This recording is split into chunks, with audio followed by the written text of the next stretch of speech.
Hagamos silencio, que hable el Señor. Buenos días, querida comunidad. El día de hoy reflexionamos sobre el Evangelio según San Juan, del capítulo 12, del versículo 44 al 50. Dice así: En aquel tiempo exclamó Jesús con fuerte voz: El que cree en mí no cree en mí, sino en aquel que me ha enviado. El que me ve a mí, ve a aquel que me ha enviado. Yo he venido al mundo como luz, para que todo el que crea en mí no siga en tinieblas. Si alguno oye mis palabras y no las pone en práctica, yo no lo voy a condenar, porque no he venido al mundo para condenar al mundo, sino para salvarlo.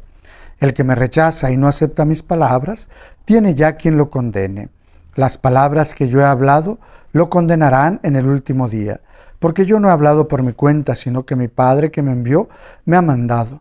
Lo que tengo que decir y hablar, yo sé que su mandamiento es vida eterna.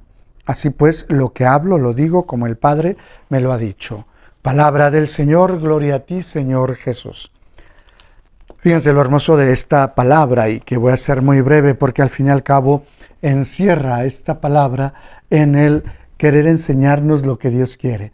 Jesús se manifiesta como el Padre, bueno, que se parece, es el mismo que el Padre. Entonces, cuando habla de ser la luz, no es otra cosa sino manifestarnos a través de Él cuál es la voluntad de Dios nuestro Padre, cuál es el camino que el Padre quiere para nosotros. Así como cuando Adán y a Eva les manifestó el camino era este: ustedes pueden vivir felices, pueden ser plenos, nada más no toquen este árbol, nada más no hagan esto.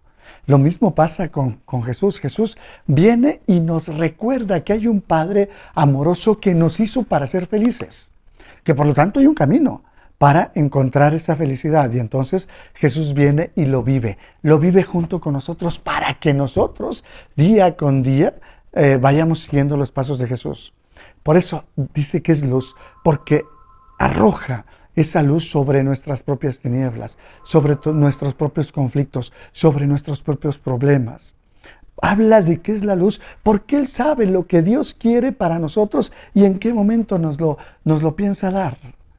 Y Jesús tendría que ser aquel en el que nos sostenemos, sabiendo que aquello que nos va a hacer feliz va a llegar tarde o temprano.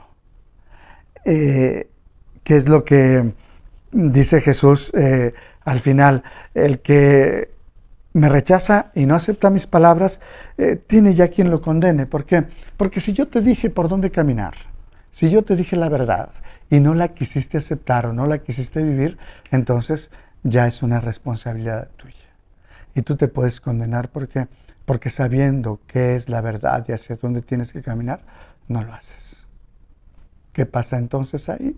No es que Jesús nos diga yo te condeno, sino que cuando rechazamos sus mandamientos, cuando rechazamos su enseñanza, cuando rechazamos el camino que nos está marcando para encontrarnos al Padre, pues simplemente no tomamos el camino que nos lleva a Dios, no tomamos el camino que nos lleva a la salvación. ¿Y qué pasa entonces con nosotros? Nos perdemos. Vamos pues a pedirle a Dios que sea Él el que no nos permita no separar nuestra mirada de Jesús. Él es el único que nos puede enseñar cómo se vive plenamente para alcanzar esa vida eterna. Él es el que va a iluminar nuestras oscuridades, es el que va a decir qué es la verdad en realidad aquí en nuestra vida. Si es Jesús el que guía, el que ilumina, el que nos enseña, les aseguro que no nos vamos a equivocar.